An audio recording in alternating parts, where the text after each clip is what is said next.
जय श्री महाकाल दोस्तों। और मैं अभी यहाँ पे हूँ कर्णिका घाट पे। ये नदी है नागपुर में, इसको बोलते हैं कर्णिका। ये कर्णिका नदी है। और मैं जो यहाँ पे हूँ ये है महादेव घाट।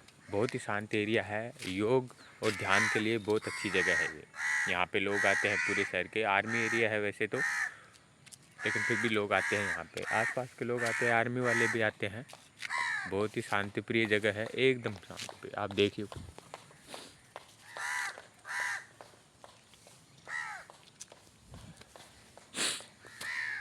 बहुत अच्छी जगह है। अपना ध्यान रखना। जय हिंद, जय महाकाल।